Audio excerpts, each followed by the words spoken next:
الحمدللہ والصلاۃ والسلام علی رسول اللہ وبعد۔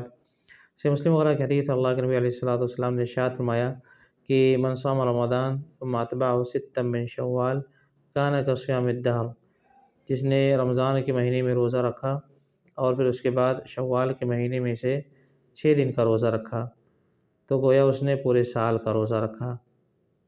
سنن ابن خزیمہ وغیرہ کی روایت میں اس کی اور وضاحت ہے۔ اللہ کے نبی علیہ الصلوۃ والسلام نے ارشاد فرمایا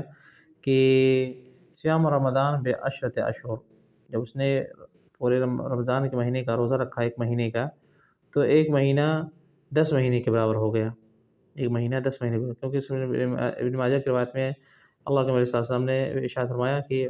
والحسنۃ بعشر امثالھا، اسی روایت میں ابن ماجہ میں اس طرح سے روایت ہے کہ والحسنۃ بعشر امثالھا، کہ نیکی کا بدلہ کیسے ہوتا ہے، ایک نیکی کا بدلہ اللہ کے ہاں 10 گنا کر کے دیا جاتا ہے۔ تو بندے جی نے جب ایک مہینے کا روزہ رکھا تو گویا اس نے 10 مہینے کا روزہ رکھا۔ سال میں کتنے مہینے ہوتے ہیں؟ 12 مہینے، باقی بچے 2 مہینے۔ پھر وصیام الست بشہرین، اور جب اس نے 6 دن کا اور روزہ رکھ لیا تو 6 دن کا روزہ کیا ہو گیا؟ یہ 2 مہینے کے برابر ہو گیا۔ تو اس طرح سے جس نے رمضان کے روزے رکھے اور اس کے بعد شوال کے مہینے میں 6 دن کا روزہ اور رکھ لیا تو اللہ کے ہاں اس کو پورے سال روزہ رکھنے کا ثواب ملے گا۔ تو دیکھیں یہ بہت بڑی فضیلت ہے جس کو ہمیں اپنانے کی کوشش کرنا چاہیے۔ ہم نے رمضان کے روزے رکھے الحمدللہ، اب یہ شوال کا مہینہ چل رہا ہے، پورے مہینے میں سے کبھی بھی آگے پیچھے بیچ سے لگاتار چھوڑ کر کے جیسے بھی بندے سے ہو سکتا ہے، اگر اس پورے مہینے میں سے 6 دن کا روزہ رکھ لے جاتا ہے تو انشاءاللہ وہ اس فضیلت کا مستحق ہو جائے گا کہ گویا اس نے سال بھر روزے رکھے۔ تو اس کو پانے کی کوشش کرنا چاہیے۔ اس میں ایک مسئلہ اور ایک اشکال آتا ہے کہ کیا اگر کوئی کسی شخص کے رمضان کے روزے چھوٹے ہوئے ہیں تو بغیر قضا کو پورا کیے ہوئے ان روزوں کو رکھ سکتا ہے کہ نہیں رکھ سکتا ہے؟ اس میں علماء کا اختلاف ہے، اور بہتر تو یہ ہے کہ آدمی پہلے اپنے فرض روزوں کو پورا کر لے، پھر وہ قضا کے روزے پھر وہ شوال کے روزے رکھے۔ لیکن اگر کسی کے لیے مشکل ہے اور وہ سوچتا ہے کہ بعد میں قضا کرے گا، پہلے اس کو رکھ لے، اور اس کو اتنی ہمت نہیں ہو پا رہی ہے، تو انشاءاللہ اس کی گنجائش ہے، کیونکہ اس طرح کی کہیں صراحت نہیں کی گئی کسی بھی روایت میں، کسی بھی حدیث میں، کہ جس نے پورا رمضان کا روزہ رکھا ہو وہی رکھ سکتا ہے اور کوئی دوسرا نہیں رکھ سکتا ہے۔ بلکہ جہاں بھی یہ بات کہی گئی ہے کہ رمضان کے بعد جس نے روزے رکھے،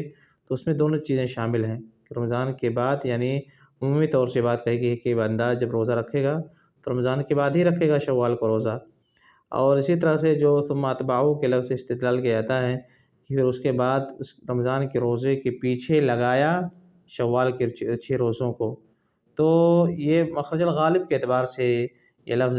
بولا گیا ہے، ورنہ یہ روایت دوسری جگہوں پر بھی موجود ہے، اور اس میں مسند احمد وغیرہ میں روایت موجود ہے، اسی طرح سے ابن ماجہ میں بھی روایت موجود ہے،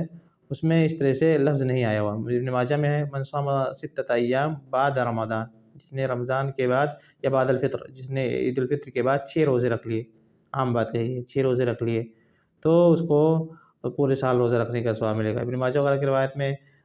وہی ابو ایوب انصاری ہی سے روایت ہے کہ من صام رمضان وستا من شوال، جس نے رمضان کے روزے رکھے اور 6 روزے رکھے، رمضان کے روزے اور 6 روزے رکھے، یہ نہیں کہ رمضان کے روزے رکھنے پورے کرنے کے بعد ہی 6 روزے، نہیں، عام بات، دونوں کو جمع کر دیا گیا ہے کہ 2 چیزیں اس کو ہونی چاہیے، رمضان کے روزے اور 6 روزے جس نے رکھے تو اس کو یہ ثواب مل جائے گا۔ اور اسی طرح سے ابن ماجہ میں یہی روایت جابر بن عبداللہ رضی اللہ عنہ سے آئی ہوئی ہے، اس میں بھی یہی روایت ہے، یہی الفاظ ہے من صام رمضان وستا من شوال۔ صحیح مسلم کی جو روایت ہے ثم اتبعہ ستا من شوال، پھر اس کے پیچھے لگایا ترتیب کے ساتھ، یعنی اس میں ایک بات کہی جا رہی ہے ایسا لگ رہا ہے، لیکن وہی روایت دوسری جگہوں پر موجود ہے جس میں یہ ترتیب نہیں بلکہ عام بات کہی گئی ہے کہ جس نے رمضان کے روزے رکھے اور شوال کے بھی 6 روزے رکھے۔ تو اگر کوئی شخص بغیر ان کو پورا کیے ہوئے رکھ لیتا ہے اور بعد میں ان کو پورا کرتا ہے تو بہرحال اس نے صادق آیا کہ اس نے رمضان کے روزے رکھے،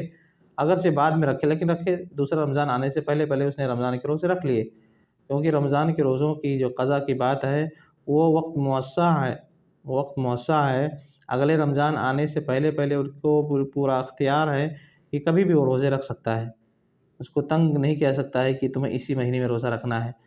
فعدۃ من ایام اخر، اللہ تعالیٰ نے اس کو عام رخصت دے دی ہے کہ دوسرے دنوں سے اس کو گنتی پورا کرنا ہے۔ کب پورا کرنا ہے؟ اگلا رمضان آنے سے پہلے پہلے اس کے پاس فل 11 مہینے ہیں، جب چاہے پورا کرے، اس کی مرضی ہے،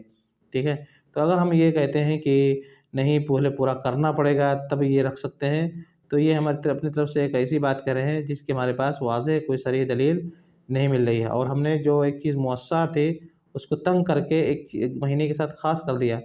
جو اللہ کی طرف سے رخصت تھی کہ پورے 11 مہینے میں کبھی بھی تم کو پورا کرنا ہے، اس کو کیا کر دیا گیا؟ نہیں، تمہیں شوال ہی میں پورا کرنا پڑے گا۔ تو اس کے ہمیں کیا، ہمارے پاس اس طرح سے تنگ کرنے کی کوئی خاص واضح دلیل موجود نہیں ہے۔ اس وجہ سے نصیحت تو یہ کی جائے گی کہ پہلے فرض پورا کر لیں، پھر